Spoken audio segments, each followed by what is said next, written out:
je m'adresse vraiment aux femmes aujourd'hui qui se sentent perdues dans cette nouvelle économie de l'amour, terme que j'utiliserai souvent ici.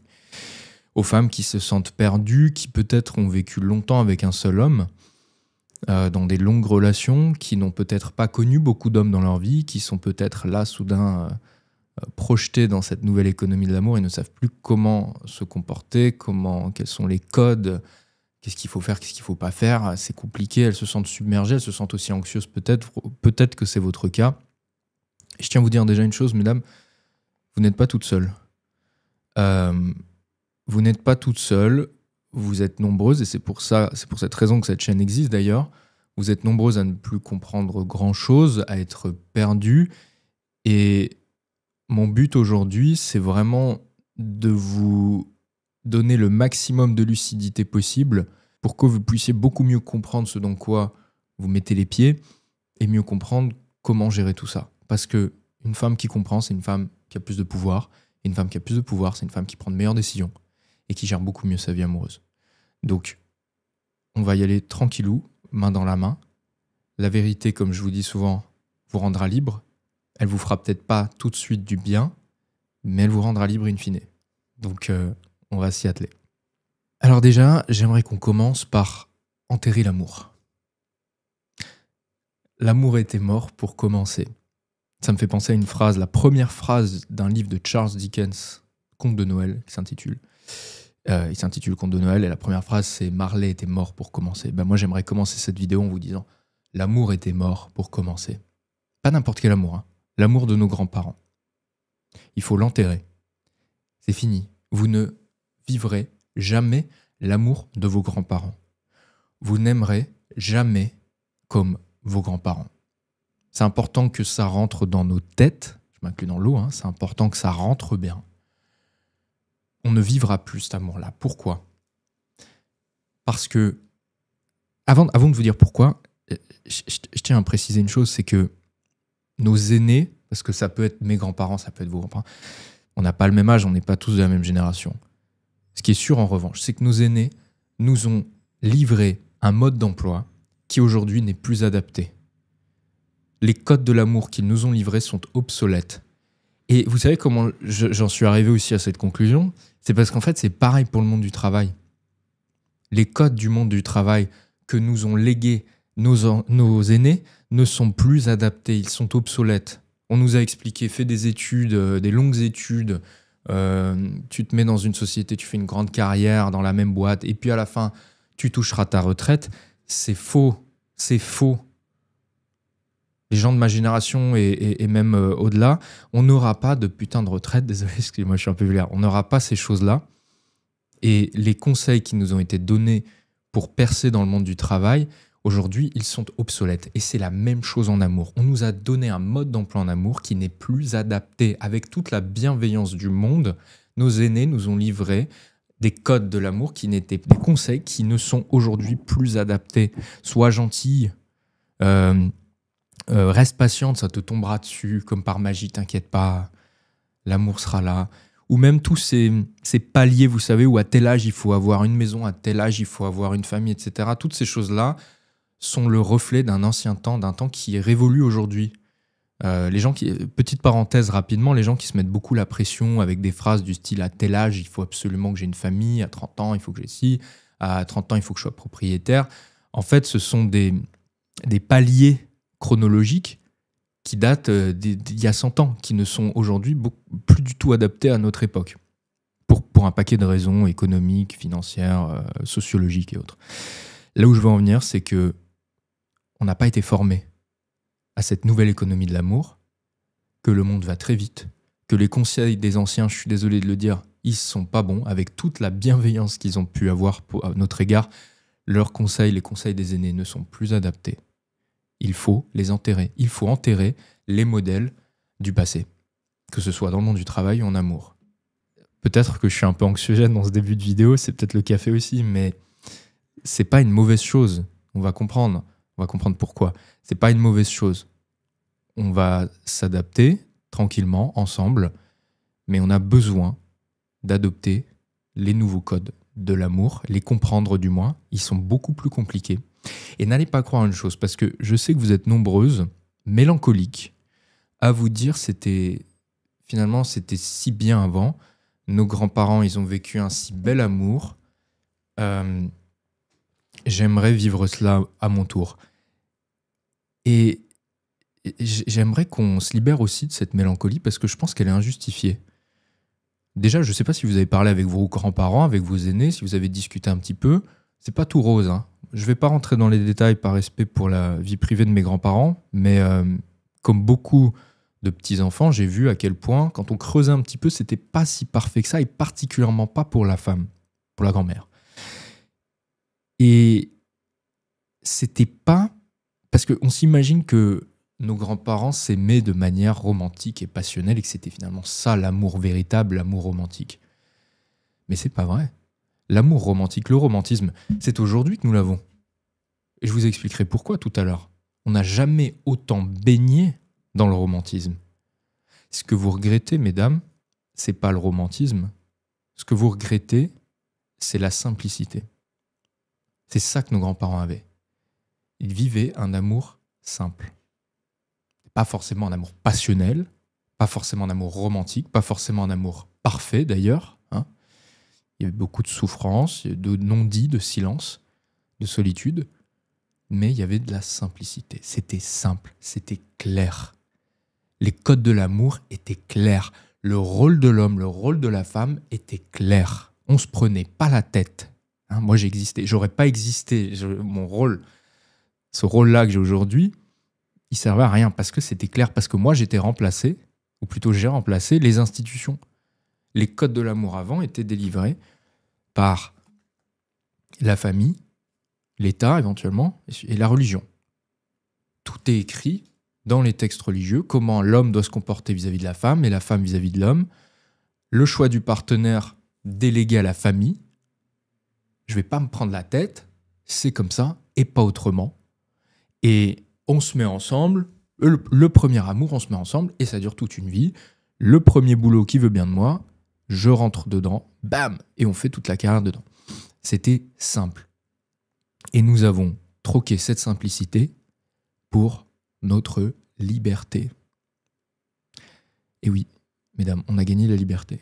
On a obtenu une liberté illimitée en amour aujourd'hui. Nous sommes passés, si vous voulez, d'un mariage social à un mariage d'amour, à une philosophie de mariage d'amour, à une idéologie plutôt d'amour. L'amour règne aujourd'hui. Les gens veulent trouver l'amour. Les gens veulent se marier non plus pour des raisons sociales, politiques ou de transactions, une forme de transaction stratégique. Les gens veulent se marier par amour. Et ça, c'est ce qui explique aujourd'hui la complexité de cette nouvelle économie de l'amour.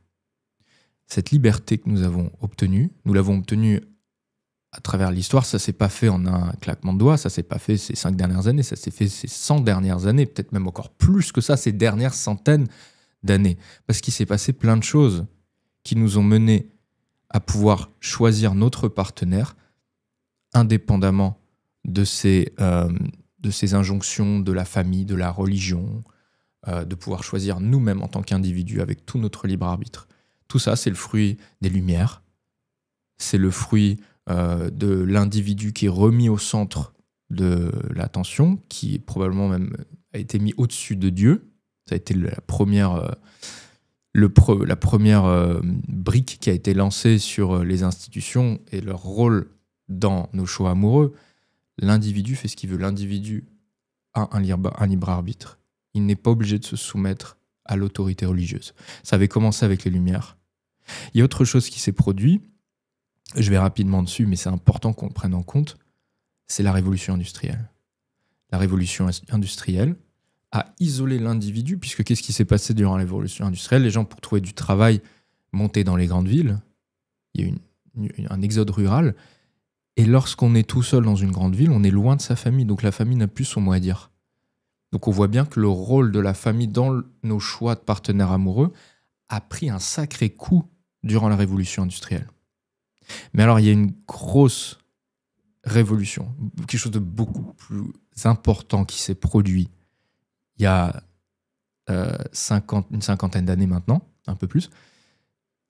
Est-ce que vous l'avez deviné? C'est une révolution, c'est une révolution idéologique couplée d'une invention technologique sans précédent dans l'histoire, qui est probablement au moins aussi important pour comprendre l'humain aujourd'hui que l'électricité, que la découverte d'Internet et encore d'autres choses. Cette révolution, c'est la libération sexuelle de la femme qui a été portée alors, par des idéologues, des intellectuels, Simone de Beauvoir, toute la French Theory, etc. Mais aussi, surtout, par une invention incroyable, la pilule contraceptive. Les gens ne se rendent pas compte encore aujourd'hui de l'impact sur nos comportements amoureux et aussi, surtout, sur l'humanité de manière générale. On n'a pas encore saisi l'ampleur de cette invention.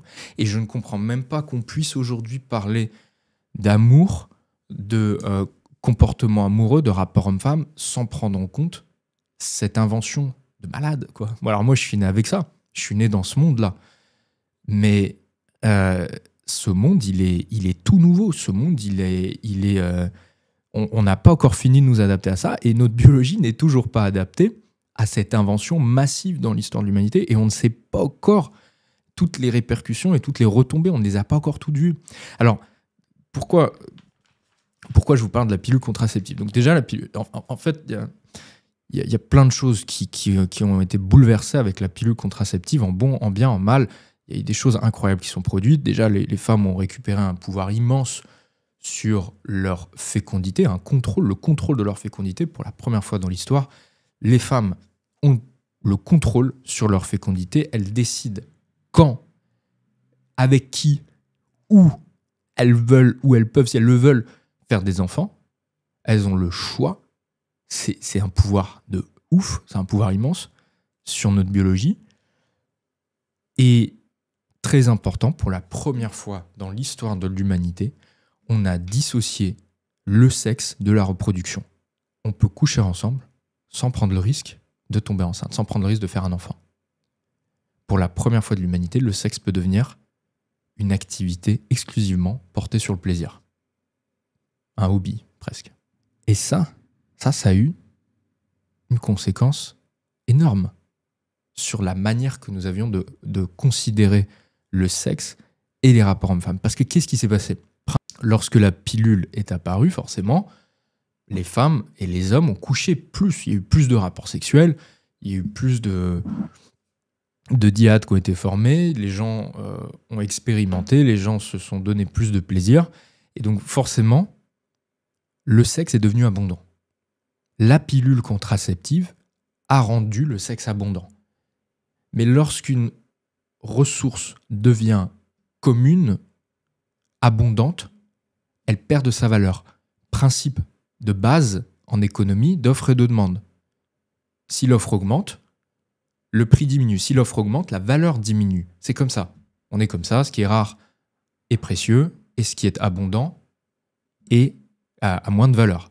En tout cas, aux yeux des hommes. Et forcément, ça a eu un impact sur la perception qu'avaient les hommes du sexe. Qu'est-ce qui s'est passé? En rendant le sexe abondant, on l'a rendu bon marché et on a fait perdre son caractère sacré aux yeux des hommes. Il y a eu une désacralisation du sexe. Et là où c'est particulièrement intéressant, c'est que les femmes, elles n'ont pas désacralisé le sexe.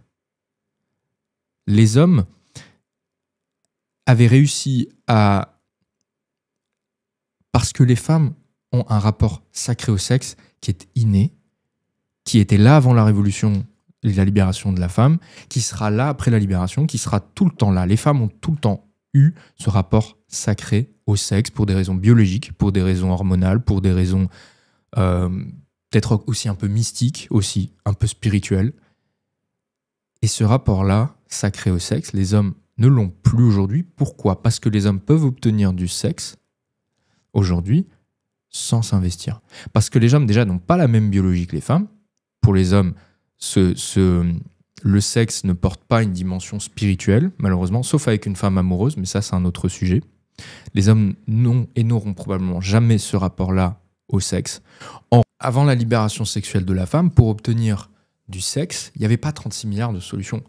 Avant la libération sexuelle de la femme, si un homme voulait du sexe, il devait faire attention, déjà, parce que on prenait le risque, en faisant l'amour, de mettre une femme en cloque, et le risque n'était pas que sur la femme. Bien sûr, les femmes portaient beaucoup plus de risques parce qu'il y avait une question de biologie, et donc parce qu'elles portaient ce risque-là de tomber enceinte, d'être pénalisées pendant 9 mois, alors il fallait s'assurer de ne pas coucher avec n'importe qui, de coucher avec un homme qui était prêt à s'investir. Et l'homme aussi portait sur lui une responsabilité parce qu'il savait très bien que s'il mettait une femme enceinte, il devait assumer derrière. Les hommes devaient assumer. Il y avait une culture comme ça où un homme qui n'assume pas, un homme qui met une femme enceinte, qui met une femme en cloque, s'il n'assume pas derrière, c'est un lâche. C'est pas un homme. Et ça se saura dans des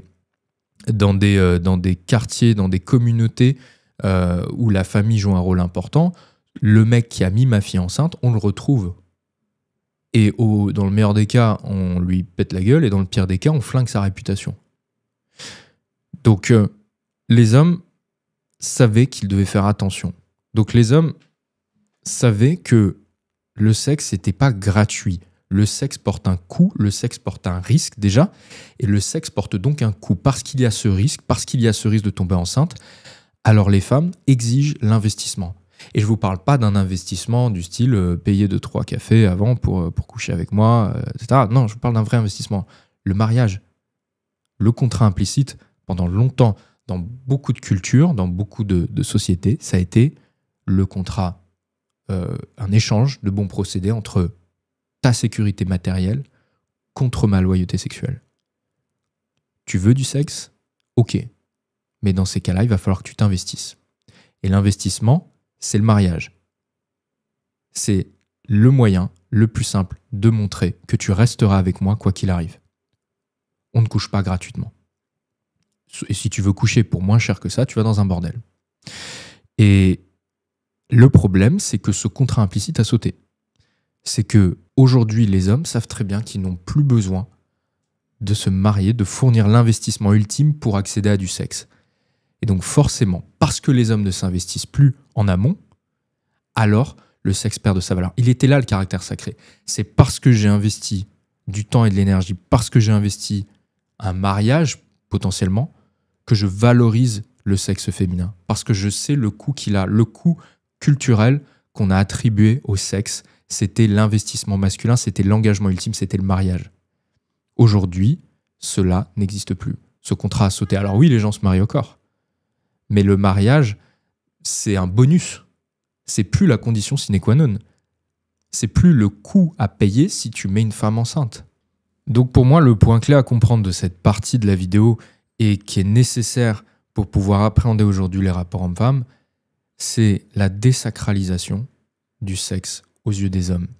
Le désenchantement qui s'est produit dans la psyché masculine, où le sexe revêtait avant peut-être des caractéristiques un peu plus mystiques, un petit peu plus rares, parce que c'était rare, parce que ça nécessitait de l'investissement.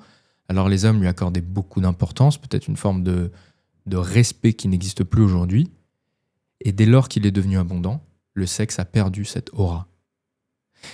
Et vous pourriez peut-être vous dire, dans ces cas-là, je regrette, j'aurais dû attendre avant de coucher avec lui pour qu'il prenne conscience de la valeur du sexe. Je pense que cette méthode, elle est anachronique. Faut pas regretter, faut pas vous dire j'aurais dû coucher plus tard. Non, parce que vous vivez dans cette nouvelle économie de l'amour qui fonctionne différemment. Et d'attendre longtemps avant de coucher avec un homme, je dis pas que c'est mauvais, je dis juste que d'un point de vue purement macro, pour une femme qui nécessitera un mariage avant d'offrir le sexe à un homme, il y en aura 99 autres qui offriront ça, entre guillemets, gratuitement. Donc ça ne peut pas fonctionner. Et donc quand j'entends des femmes me dire « les hommes ne veulent plus s'engager », les hommes sont immatures, pourquoi ils ne veulent pas s'engager ? Il faut que vous posiez la question, mesdames. Sincèrement, qu'est-ce que les hommes aujourd'hui peuvent obtenir avec de l'engagement qu'ils n'obtiennent pas déjà ? Qu'est-ce que l'engagement offre aux hommes qu'ils n'obtiennent pas déjà avec une femme ?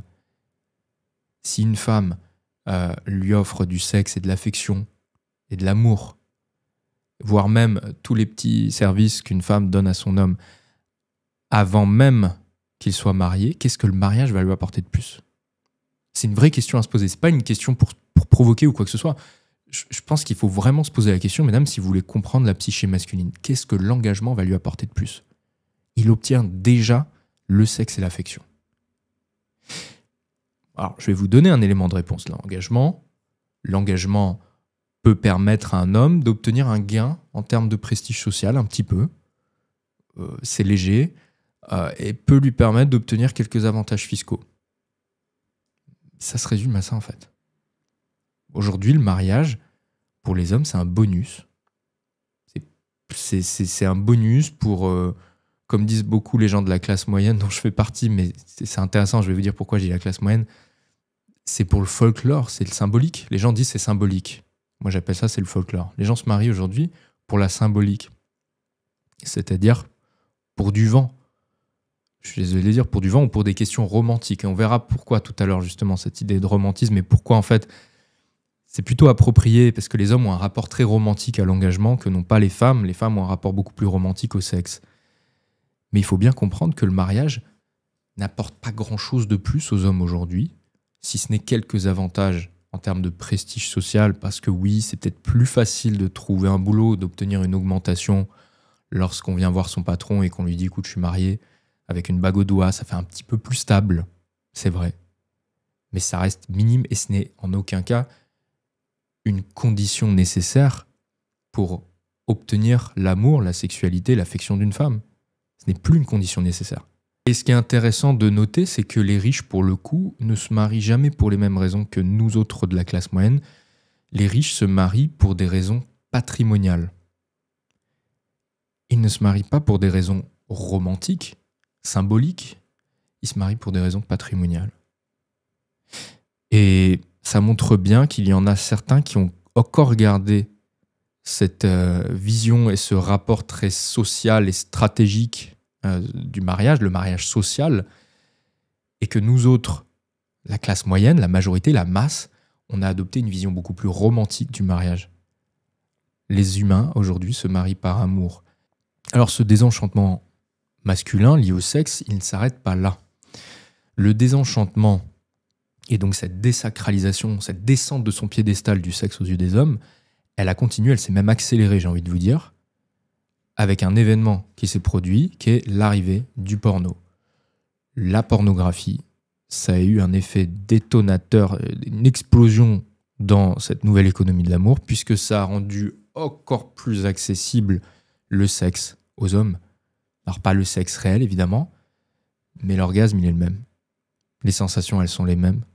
Et le cerveau humain ne fait pas la différence entre ce qui se passe devant mon écran et ce qui se passe sous mes yeux dans mon lit. La pornographie a rendu le sexe ultra accessible à tous les hommes. Il n'y a même plus besoin de fournir des efforts. Il n'y a même plus besoin de payer des cafés, des verres.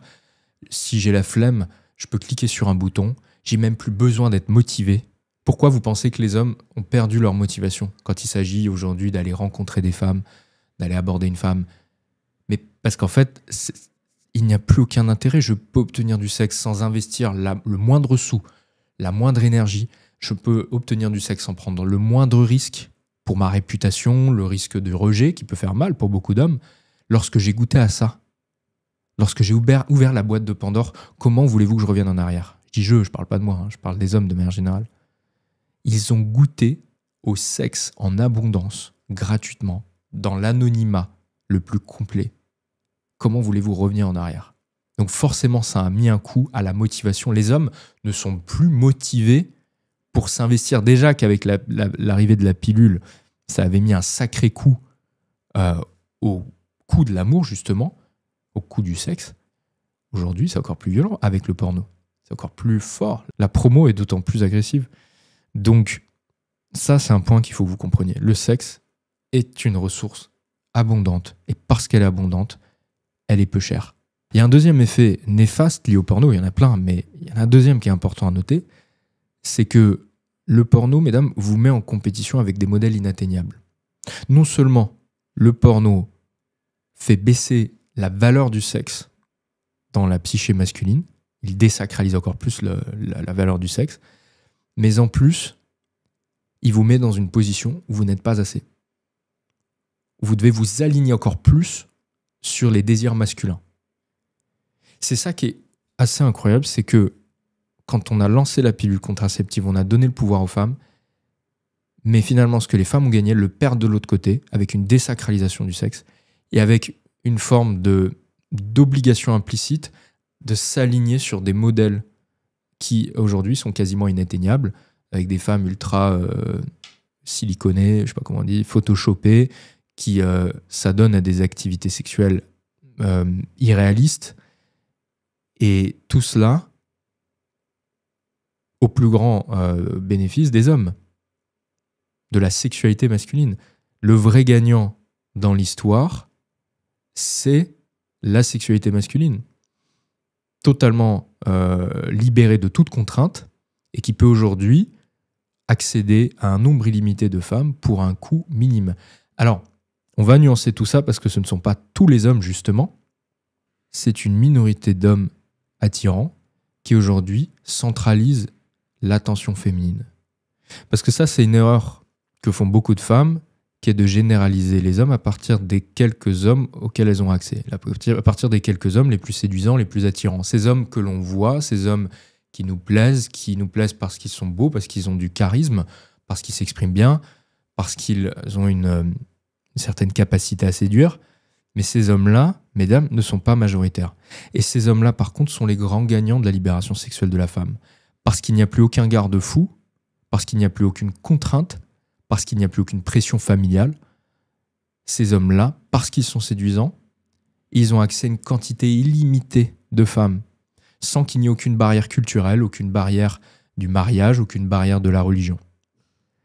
La pilule contraceptive a favorisé la libéralisation de cette économie de l'amour. C'est ça la nouvelle économie de l'amour. C'est une économie beaucoup plus libérale. C'est pas moi qui ai inventé ce terme. Enfin, ce terme, oui, peut-être, mais c'est pas moi qui ai été le premier, évidemment, à théoriser cela. On avait en France, chez nous, Houellebecq, par exemple, qui a, dans Extension du domaine de la lutte, a expliqué à quel point, finalement, nous tendions de plus en plus vers ce libéralisme où une minorité, une poignée d'individus rafle toute l'attention de l'autre sexe. C'est le cas pour les femmes aussi. Les femmes les plus attirantes peuvent accéder à une majorité de l'attention masculine. On le voit bien sur les réseaux sociaux. Une femme belle, aujourd'hui, une femme attirante, elle peut capter une majorité de l'attention masculine et donc choisir les meilleurs partenaires pour elle. Pour les hommes, il se passe à peu près la même chose. Les hommes les plus attirants ont accès à une quantité illimitée de sexe et d'affection féminine, sans avoir besoin de fournir d'efforts, puisque comme on l'a vu, aujourd'hui, il n'y a plus besoin de se marier, il n'y a plus besoin de s'investir pour obtenir du sexe. Pire même, cela a été accéléré, caricaturé, catalysé par la dernière des révolutions qui, on pourrait dire, le dernier clou dans le cercueil de l'amour de nos grands-parents, l'amour simple, ça a été l'arrivée des applications de rencontres. Les applications de rencontres ont rendu encore plus visibles ces hommes attirants et leur ont donné encore plus d'accès à la majorité des femmes, à leur sexualité et leur affection. Parce que ce qui se passe dans un milieu, ça c'est important de le noter, ce qui se passe dans un milieu libéré, lorsque vous donnez la liberté aux gens, ce qui se passe c'est quoi ?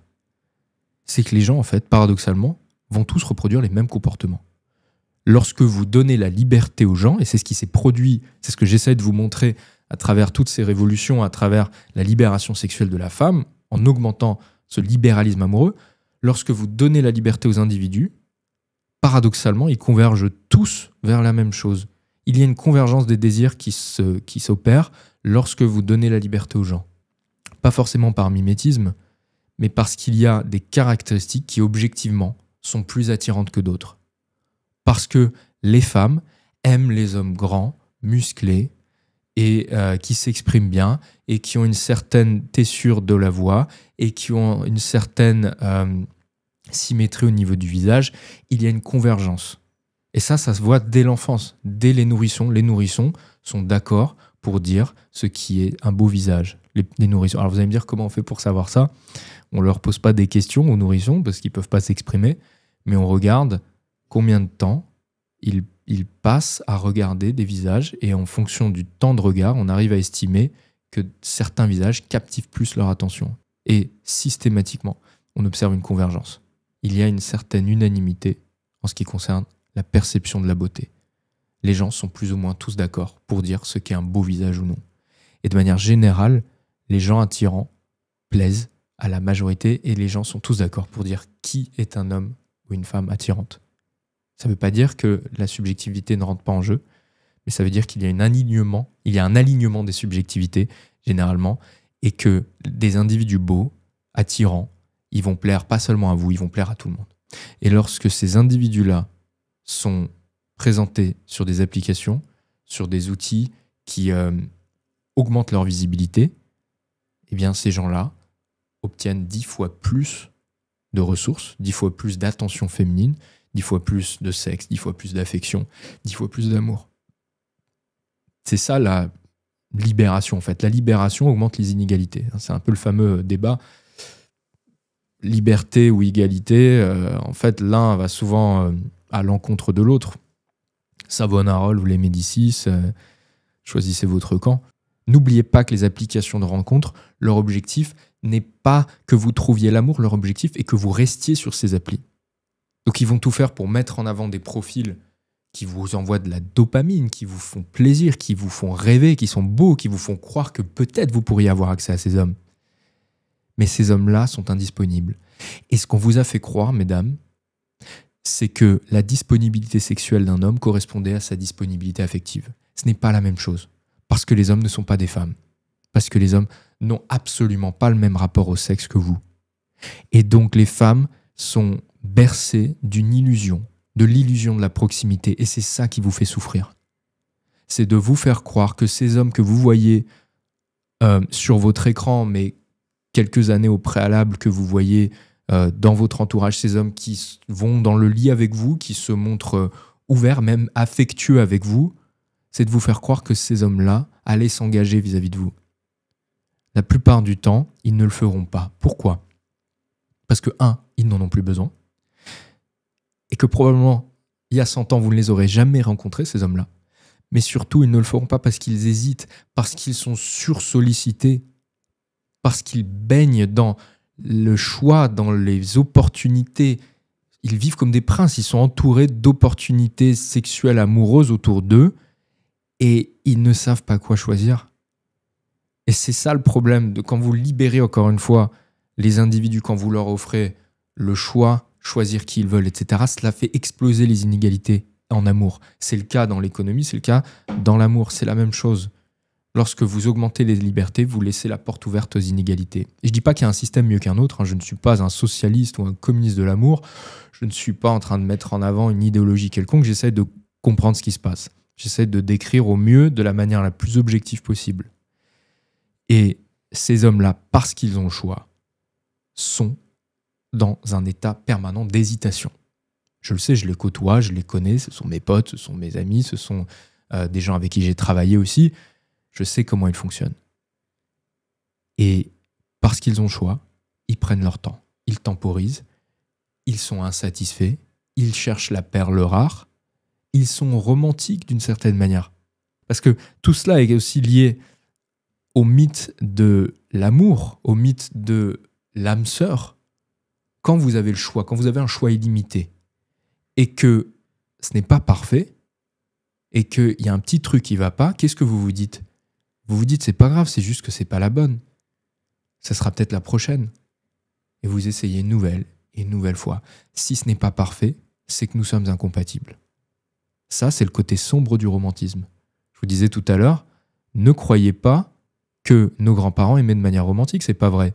Nous aimons de manière romantique. Nous choisissons nos partenaires de manière romantique. Les hommes et les femmes. Les hommes sont romantiques à leur manière. La différence se trouve simplement dans le curseur. Où est-ce que vous mettez le romantisme ? Les femmes mettent le romantisme sur le sexe. Elles ont un rapport sacré au sexe. Les hommes mettent le romantisme sur l'engagement. Ils ont un rapport sacré à l'engagement. Ils ne s'engageront pas avec n'importe qui. Surtout ceux qui ont le choix. Et ça, vous devez le comprendre. Alors, je tiens à nuancer quand même ce que j'ai dit sur les applications de rencontres. Je pense que son apogée est derrière nous et que les gens sont de plus en plus lassés de ce mode de rencontre pour des raisons évidentes. D'ailleurs, c'est ce qu'on voit sur les nouvelles générations. Il y a un rejet de plus en plus grand de ces modes de rencontre, pour les hommes comme pour les femmes, pour des raisons différentes. C'est important que vous le compreniez aussi, ça vous permettra de mieux comprendre cette nouvelle économie de l'amour. Les gens étaient saoulés. Les femmes ont été saoulées. Les femmes sont saoulées de ne rencontrer que des hommes qui les considèrent juste comme des objets sexuels, à juste titre, parce que ces hommes-là, particulièrement, ont désacralisé le sexe. Et je tiens à préciser aussi, tous les hommes ne sont pas sur les applis. C'est une minorité des hommes, mais cette minorité d'hommes qui a accès à une quantité illimitée de sexe, cette minorité d'hommes sur les applications, qui elle-même est minoritaire, cette minorité d'hommes, évidemment, n'a absolument plus la même, ne considère absolument pas le sexe comme vous, mesdames, puisque pour eux, c'est hyper accessible, c'est abondant. Et cette minorité n'est pas représentative de tous les hommes. Ces hommes-là sont très satisfaits, mais ces hommes-là sont minoritaires. La majorité des hommes sont tout simplement invisibles sur les applications de rencontres, et c'est pour cette raison, pour moi, que les applis sont progressivement en train de disparaître au détriment d'un mode de rencontre plus naturel. On y reviendra. Et donc, je vous ai dit, ces hommes attirants, ces profils attirants, ils hésitent parce qu'ils ont des opportunités à foison.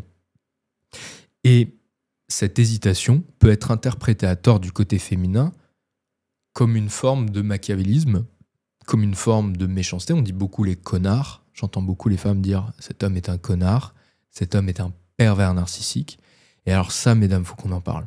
Parce que ça vous a mené en bateau pendant des années, peut-être même quelques dizaines d'années, la dernière décennie en tout cas. Le problème de cette grille de lecture, qui est très à la mode, qui l'est de moins en moins, mais qui l'a été pendant pas mal de temps ces dernières années, c'est que cette grille de lecture, elle est incomplète et elle ne permet pas de comprendre les hommes qu'on a en face de soi. C'est un peu comme si on mettait dans un grand panier à peu près tout type de comportement. L'homme est indifférent, boum, allez, on va le mettre dans pervers narcissique. Il n'a pas répondu à mes messages, pervers narcissique. Il m'a quitté, pervers narcissique. Il s'est montré un peu maladroit, brusque, boum, pervers narcissique. Il a été méchant, pervers narcissique. Il a été trop gentil, love bombing, pervers narcissique. Je suis obligé d'en parler parce que je pense que les femmes se sont énormément attachées à cette étiquette. Et malheureusement, ce terme, il est pas précis. Il est décontextualisé. Il faut savoir qu'à la base, le terme de pervers narcissique, c'est un terme qui provient de la psychanalyse de Jean-Paul Racamier et qui ne servait pas à décrire une caractéristique individuelle, c'était pour décrire un mouvement de masse. Mais ça a été complètement décontextualisé, sorti de son contexte littéraire et appliqué dans le contexte des rapports hommes-femmes, de manière que Jean-Paul Racamier, à mon avis, ne validerait absolument pas. Je sais pas, après, je suis pas à sa place, je peux pas parler en son nom. Mais ce qui est certain, c'est que ça a été complètement galvaudé. Ça a été utilisé à tort et à travers pour parler de choses qui n'ont strictement rien à voir. Et ça a obscurci complètement la compréhension des rapports hommes-femmes. Il y a beaucoup de raisons qui pourraient pousser un homme de se montrer en apparence malveillant auprès d'une femme. Très souvent, ce qui s'est passé, très souvent, cette malveillance, mal interprétée du côté féminin, n'était rien d'autre que de l'indifférence. Et ça, c'est dur à avaler, je sais, mais je veux vraiment que vous compreniez cette chose-là, c'est que vous avez face à vous des hommes qui sont remplis d'opportunités et qui donc nécessairement vont se montrer plus indifférents, plus hésitants. Et cela, derrière, peut être interprété par des femmes comme de la malveillance, comme de la psychopathie, comme de la toxicité. Et peut-être que ça l'est in fine, parce que ça fait souffrir. Et de toute évidence, il y a une souffrance, c'est qu'il y a un comportement qui est inadapté derrière et qu'il y a une relation qui est inadaptée. Mais la plupart du temps, si vous voulez comprendre l'homme, vous devez comprendre ce que je vous ai décrit juste avant. C'est que ces hommes attirants qui vous plaisent, très souvent, ils ont le choix. Ils sont dans un paradoxe du choix. Et le paradoxe du choix, qui est un terme beaucoup plus précis d'ailleurs pour parler de tout cela, c'est que plus on a le choix, plus on hésite, et plus on hésite, plus on est insatisfait. On est insatisfait de son choix. Vous avez face à vous des hommes qui sont en train de douter. Est-ce que j'ai pris la bonne solution? Est-ce que je fais bien? Est-ce que je devrais m'engager auprès d'elle? Je ne sais pas, parce que j'ai telle autre fille, j'ai telle autre opportunité. Ça ne veut pas dire qu'ils couchent avec beaucoup de filles, ça veut juste dire qu'ils savent qu'ils ont d'autres opportunités. Et plus un profil est attirant, plus il sera dans ce doute permanent. Alors on pourrait se poser la question, du coup, la question logique à se poser aujourd'hui maintenant, là, c'est est-ce que les femmes sont trop exigeantes? Je vais vous répondre à cette question, elle n'est pas si facile que ça. Et pour y répondre, il faut qu'on parle de deux types de femmes. Pour moi, il y a deux types de femmes. Il y a les femmes pragmatiques et il y a les femmes romantiques. Alors les femmes pragmatiques, ce sont celles qui vont choisir un homme assez bien, avec qui elles peuvent s'engager sur le long terme. Elles vont choisir un bon partenaire. Il y a beaucoup de femmes pragmatiques, alors on peut reprocher ce qu'on veut, on peut leur dire par exemple que effectivement le problème des femmes pragmatiques est qu'elles ne choisissent pas tant que cela un homme, elles choisissent surtout un timing. C'est parce que là c'est le bon moment, là je veux m'engager, tu étais là à ce moment-là sous mes yeux, alors c'est toi que j'ai choisi. Les femmes pragmatiques, d'une certaine manière, effectivement, choisissent d'abord une relation avec un homme qui ne leur convient pas forcément. Mais ce qu'elles mettent au pinacle, c'est la relation, c'est le projet. Et à cela s'opposent celles que j'appelle effectivement les femmes romantiques. Les femmes romantiques sont plus patientes. Et elles vont dire, moi, je ne troquerai ma solitude que pour un homme qui me convient en tout point. Je veux un homme qui soit mon amant, mon ami et mon partenaire. Évidemment, la femme romantique, elle recherche quelque chose qui est plus difficile à obtenir. Elle recherche l'amour éros, elle recherche, avec cet homme-là qui incarne l'amour éros, elle recherche le partenariat, l'engagement. Elle recherche trois choses qui sont très difficiles à trouver. Parce que déjà, un amant, c'est dur à trouver. On va y revenir pourquoi. Ça va me permettre de répondre à la question. Un amant, c'est dur à trouver. Un homme qui nous fait vibrer, un homme qui, on va dire les termes, hein, pour qui on a vraiment beaucoup de désir, un homme qui nous fait vibrer sexuellement, c'est pas facile à trouver. Un homme attirant. C'est très bien que les femmes ont de plus en plus de mal à trouver les hommes attirants. Il y a plein d'études qui le montrent. Le curseur est plus bas pour les femmes qu'il ne l'est pour les hommes. Les femmes sont plus difficiles dans la perception de l'attractivité d'un homme. À cela, il faut rajouter la dimension amitié, la connexion émotionnelle. Il faut que je sois attiré par lui, mais que j'ai aussi une connexion émotionnelle avec lui, que ce soit comme un ami pour moi. C'est déjà bien difficile de trouver un amant. C'est aussi très difficile de trouver un ami. Si maintenant, il faut trouver un ami qui soit amant et qui en plus soit aligné avec moi sur mon projet, sur ma volonté de m'engager sur le long terme, avec qui on a une connexion intellectuelle qui nous aligne sur nos projets respectifs, alors on n'est pas sorti de l'auberge. Parce que c'est très dur. C'est très dur à trouver. Et il est là l'un des problèmes fondamentaux aujourd'hui de cette nouvelle économie de l'amour, couplée de cette religion de l'âme sœur, c'est qu'on recherche des partenaires qui sont très difficiles à trouver. Pas impossible, mais très difficiles à trouver. Et impossible à trouver si on n'y met pas un investissement plus élevé que la moyenne. Je vais m'attarder un instant sur l'amant et donc sur l'attractivité des hommes aux yeux des femmes. Et vous savez, on dit beaucoup que les femmes sont devenues trop exigeantes. Il y a un terme qui revient beaucoup dans la culture internet, c'est l'hypergamie.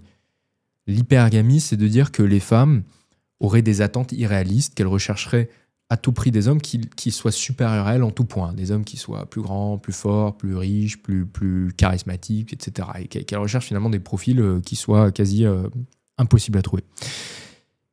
Et moi, j'aimerais qu'on prenne le problème à l'envers. Je ne pense pas que les femmes soient devenues plus exigeantes. Je pense que le problème, il est inverse. Je pense que les préférences sexuelles des femmes sont restées au même niveau, mais que les hommes sont devenus moins attirants. Il y a une épidémie des mâchoires récessives. Peu de gens sont au courant de ça. Il y a un mec qui a écrit un bouquin là-dessus qui s'appelle Paul Ehrlich, qui s'appelle Jaws, son bouquin, qui explique qu'aujourd'hui, de plus en plus, on voit des mâchoires de plus en plus petites, des mentons récessifs, vous savez, qui se fondent là comme ça dans le cou, que c'est de plus en plus commun. pas mal de raisons. Je vais rapidement rentrer dans les détails, mais pas trop. Il y a des raisons de malocclusion dentaire, c'est-à-dire qu'on a une dentition qui croît durant l'enfance, qui continue de grandir, mais une mâchoire qui ne suit pas. La mâchoire ne suit pas assez vite le développement de la dentition. Pourquoi ? Parce que, pour des hypothèses qui sont avancées par les chercheurs dans ce genre d'études, parce que les enfants mangent moins dur, parce que les enfants tètent moins le sein de leur mère, ce qui du coup provoque moins, ce qui active moins certains muscles de la mâchoire et qui donc favorise moins le développement de cette musculature au niveau de la mâchoire. C'est lié à la sédentarité, c'est lié aussi au fait que les enfants courent moins. Et lorsque les enfants courent moins, écoutez bien, le raisonnement il est un peu compliqué, mais plus un enfant court, quand un enfant court, il est obligé de fermer la bouche, de coller la langue contre le palais, et ce faisant, il vient activer certains muscles de la mâchoire, ce qui permet donc, encore une fois, de favoriser le développement de la musculature autour de la mâchoire. Il y a aussi de mauvaises habitudes qui ont été prises liées à la respiration, une respiration plus par la bouche et non pas par le nez, qui pousse donc encore une fois à ouvrir la bouche et donc à décoller la langue du palais, encore une fois, à moins activer ces muscles-là de la mâchoire. Dans tous les cas, ce qu'on observe depuis quelques années, c'est une perte de musculature au niveau de la mâchoire et des mâchoires de moins en moins imposantes et des dentitions qui prennent trop de place dans des mâchoires de plus en plus étroites, ce qui provoque aussi d'ailleurs des phénomènes de malocclusion dentaire, de dents qui s'entrechoquent. Je le dis, je pense qu'on est dans un monde où l'homme est en moins bonne santé et l'homme est de moins en moins attirant. Je pense que le problème, il est là, c'est que les hommes sont de moins en moins attirants.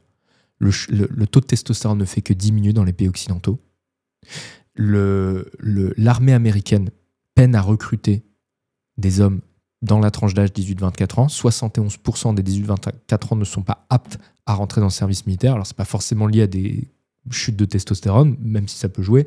C'est davantage lié à une santé physique, santé mentale qui n'est pas bonne chez eux. C'est souvent pour ça qu'ils sont recalés, par surpoids, pour du surpoids, ou pour des questions d'addiction, des problèmes d'addiction. Les hommes ne sont plus en bonne santé. Les hommes sont de moins en moins athlétiques. Or, un homme attirant, aux yeux des femmes, c'est un homme bourré de testo, c'est un homme qui est athlétique, c'est un homme rempli de vitalité. La vitalité ne fait que diminuer. Alors, ça, c'est un peu plus subjectif comme raisonnement, mais les maladies chroniques n'ont jamais été aussi élevées qu'aujourd'hui. On peine... on a fait de superbes inventions qui nous permettent de vivre bien plus longtemps en médecine, grâce à la médecine, sauf qu'en fait, on vit en moins bonne santé.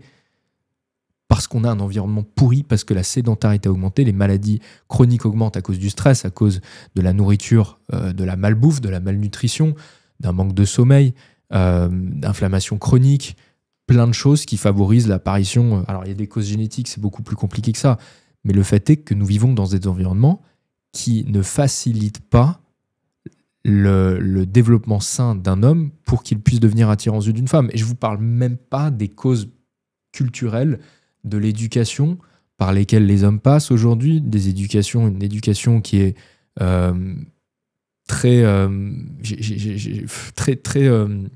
portée sur la domestication, où les petits garçons ne peuvent plus s'exprimer comme ils le souhaitent.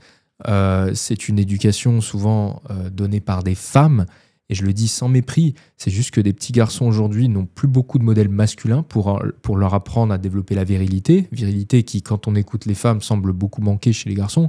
Bah oui, mais c'est très dur de développer une virilité quand un petit garçon est élevé par une mère célibataire, aussi courageuse soit-elle, et ensuite il retrouve à l'école des maîtresses d'école, parce que très souvent aujourd'hui c'est le cas, en majorité des petits garçons sont élevés par des femmes, ils sont entourés de femmes, et lorsqu'ils osent se comporter comme des petits garçons, se lever, chahuter un petit peu, ils sont considérés comme dissipés. Les temps de récré ont diminué, alors qu'on sait que les petits garçons ont besoin, plus que les petites filles, de bouger, de courir, de se rouler par terre. Accusez-moi de sexiste si vous voulez, c'est la réalité. Les petits garçons ne sont pas des petites filles, ils grandissent différemment, ils ont besoin d'un cadre différent, ils ont besoin de modèles masculins. Et pour les garçons aujourd'hui, c'est très dur de trouver ces modèles masculins. Donc il y a un taquet de raisons aujourd'hui, biologiques, environnementales, qui nous laissent penser qu'effectivement, c'est beaucoup plus difficile de se développer en tant qu'homme aujourd'hui, particulièrement en France, dans un pays qui, quand on voyage un petit peu, on se rend compte qui est assez infantilisant, où on n'encourage pas l'entrepreneuriat, on n'encourage pas à prendre des risques. L'entrepreneuriat est très mal vu. On a une médiocrité valorisée, à la fois financièrement, avec des aides sociales en tout genre, le pays le plus généreux sur ce coup-là, mais aussi psychologiquement. À l'école, qu'est-ce qu'on nous enseigne ? On nous enseigne, l'important n'est pas de gagner, l'important est de participer. C'est une mentalité qui représente vraiment la France, le pays dans lequel on vit. Tout cela n'est pas fait pour créer des garçons virils, des garçons qui grandissent de manière saine dans un environnement sain, qui les aide à devenir des hommes attirants aux yeux des femmes. Je pense, et alors vous rajoutez à cela un féminisme mortifère aujourd'hui, qui fait croire aux garçons que s'ils ne se comportent pas comme des petites filles idéales, alors ce ne sont pas des bons garçons, qui seront punis, etc. Comme je vous le disais tout à l'heure, à l'école, voire même ça peut aller très loin. On donne des médicaments aux États-Unis à des petits garçons parce qu'ils sont trop dissipés, parce qu'ils bougent trop, parce qu'ils dessinent des pistolets, des dessins un peu violents, et que c'est pas bien. Regarde, ta camarade de classe à côté, elle est assise, elle est toute sage, elle fait pas de bêtises, etc. Toi, pourquoi tu es en train de dessiner des dessins violents ? C'est pas bien. Les garçons sont punis pour avoir des comportements forcément plus un peu plus chahuteurs, un peu plus dans le physique, et pourtant c'est nécessaire pour leur développement. Je pense, mesdames, je vous le dis sincèrement, je pense qu'il y a beaucoup d'obstacles biologiques, culturels, qui entravent le développement sain d'un petit garçon pour qu'il devienne un véritable homme et qu'il vous plaise. Et pour cette raison particulièrement, les hommes attirants sont de plus en plus rares. Parce qu'ils ne grandissent pas dans un environnement qui favorise cela. Et il n'y a pas plus eugéniste que le désir féminin. Le désir féminin discrimine. Le désir féminin choisit les hommes les plus athlétiques, les hommes qui sont en meilleure santé, les hommes qui ont, que vous le vouliez ou non, un taux de testostérone optimal, pas le plus grand taux de testo, c'est faux de dire ça, mais des hommes qui sont en bonne santé. Et un homme en bonne santé, il a un taux de testostérone optimal. Et c'est plus dur à obtenir aujourd'hui. Je ne dis pas que les femmes recherchent des Chabal, absolument pas, même si je sais que Chabal peut plaire à certaines femmes. Mais Chabal, c'est une anomalie. Et la majorité des hommes n'atteindront jamais le niveau de Chabal en termes de masculinité, de testostérone. Et donc, quand une femme trouve un homme attirant, un homme qui correspond à ce que je vous décris, lorsqu'elle trouve un homme qui est en bonne santé, un homme masculin, et c'est rare, parce que, comme on vient de le voir, tout dans la biologie, tout dans l'environnement aujourd'hui va à l'encontre du développement sain d'un garçon pour qu'il devienne un homme. Et je ne vous parle même pas de la virilité intellectuelle, de la virilité culturelle et toutes ces choses-là. N'en parlons même pas, parce que ça a été complètement tué par le féminisme et autres idéologies. Lorsqu'aujourd'hui vous trouvez un homme masculin, traditionnellement un peu plus viril, un peu vieux jeu, lorsque vous trouvez cet homme-là, c'est rare, et forcément vous vous attachez. Et si en plus de ça vous développez pour lui une certaine amitié, une certaine connexion émotionnelle avec lui, un lien émotionnel fort, particulier, alors forcément, vous vous attachez parce que vous savez à quel point c'est difficile de le retrouver, ce mec-là. Donc vous vous attachez.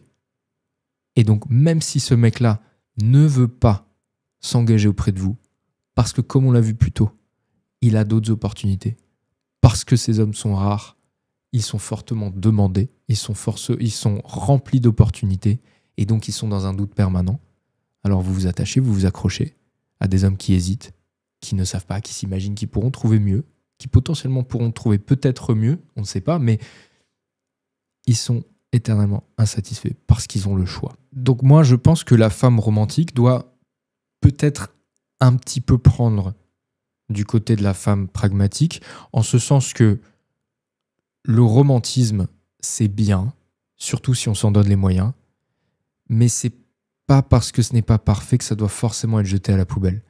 Et on a beaucoup trop d'hommes et de femmes aujourd'hui qui, dès lors qu'ils rencontrent le premier obstacle, dès lors qu'il y a quelque chose qui n'est pas parfait, ça coince, que ce soit dans l'aspect connexion émotionnelle, l'aspect sexuel ou sur le partenariat, alors on jette ça à la poubelle. Et parce qu'on nous a dit qu'il y avait une âme sœur qui nous attendait quelque part, alors on s'est dit, si c'est pas parfait, c'est qu'on n'est pas compatible. La notion de compatibilité, elle est parfois très galvaudée.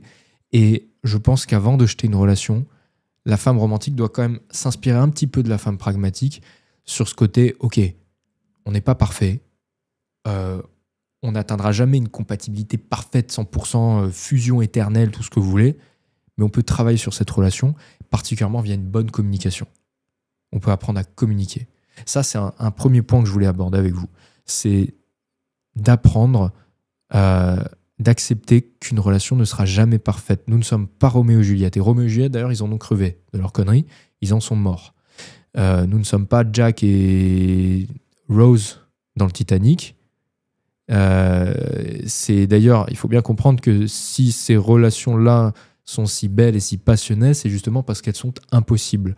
Donc ça, c'est une dimension du romantisme que la femme romantique doit peut-être mettre un petit peu de côté et s'inspirer un peu de la femme pragmatique. En revanche, la femme romantique, elle peut parvenir à toucher un homme masculin, un homme qui lui plaît réellement, à condition de renouer avec son charme féminin, à condition d'être capable d'utiliser les mots, d'utiliser son énergie féminine, d'utiliser le pouvoir de la muse, comme je dis souvent, pour arriver à toucher un mec, pour arriver à créer une sorte de lien fusionnel avec lui, un lien qu'il n'a avec aucune autre femme. C'est possible. Et c'est d'autant plus possible que, je vous ai dit tout à l'heure, il y a une illusion de la proximité lorsqu'une femme couche avec un homme et s'imagine que ça signifie forcément qu'il est amoureux. Mais en même temps, c'est quand même plus facile de rendre un homme amoureux lorsqu'on peut coucher avec lui que lorsqu'il ne s'intéresse pas du tout à vous. C'est pas noir ou blanc. Ce que je veux vous dire, c'est qu'un homme qui fait l'amour avec une femme, il y a forcément quelque chose qui se communique entre eux. Il y a forcément un lien. Et donc, il y a peut-être un homme en ce moment dans votre vie. Il y a peut-être un homme avec qui vous partagez certains moments intimes, mais vous n'avez pas la relation que vous souhaitez avec lui. Parce qu'il n'est pas enchanté encore. Il faut le réenchanter. Il faut le séduire, mesdames. La séduction doit commencer maintenant. Vous devez apprendre à le réenchanter grâce à votre charme féminin. Lui montrer votre plein potentiel féminin. Et pour ça, ça commence par se libérer du discours qu'on vous a mis dans la tête, d'un certain langage empreint de mots comme patriarcat, toxique, red flag, victime parfois. Pourquoi, ces mots, ils ont un sens certes, mais pourquoi pas les remplacer par des mots comme déesse, féminin, féminin sacré, féminin divin, féminin, charme féminin, charme virilité bienveillante, toutes ces choses-là qui sont beaucoup plus positives, qui vous mettront dans un état d'esprit beaucoup plus positif, beaucoup plus serein vis-à-vis de cet homme. Et ça se reflète, ça se verra, ça se sentira, ça vous permettra d'établir un lien émotionnel avec lui beaucoup plus fort. Évidemment, il y a plein d'autres choses à mettre en place et c'est ce que j'essaie de vous enseigner sur cette chaîne YouTube. Mais déjà, renouez avec tout cela, reprenez le contrôle du langage que vous vous tenez. Moi, je veux pas que vous vous enfermiez dans un discours qui a été construit par d'autres personnes qui n'ont pas forcément dans l'idée de faire briller le féminin, mais plutôt de le lisser, de le mettre sur un pied d'égalité avec le masculin, de faire en sorte que ce soit au même niveau, que ce soit la même chose, de faire disparaître finalement la polarité qui existe entre les hommes et les femmes. Et redevenir le plein féminin, renouer avec ce plein féminin, c'est accepter aussi qu'il y a une polarité entre les hommes et les femmes. C'est l'embrasser, cette polarité. Donc la réponse finale pour les femmes romantiques, oui, mesdames, c'est possible de trouver l'homme qui combinera l'ami, l'amant, le partenaire au sein d'un seul homme. C'est possible de trouver cet homme qui vous fait rêver, de vivre finalement ce mariage d'amour, cette union d'amour avec un homme. C'est possible, mais ça demande de savoir charmer un homme. Et c'est pas parce que vous couchez avec un homme que cet homme-là est charmé. Et c'est ça que les femmes doivent comprendre, c'est que le travail, il commence après. Il commence après le rapport sexuel. Il commence à ce moment-là. Il va falloir apprendre à renouer avec votre charme féminin, à être capable de communiquer de manière fusionnelle avec lui. Et ça tombe bien, parce que c'est ce que je vous enseigne sur cette chaîne YouTube et surtout ce que je vous enseigne gratuitement dans les mails que je vous envoie régulièrement chaque semaine, où je vous donne mes meilleurs conseils pour rentrer en lien avec un homme qui vous plaît.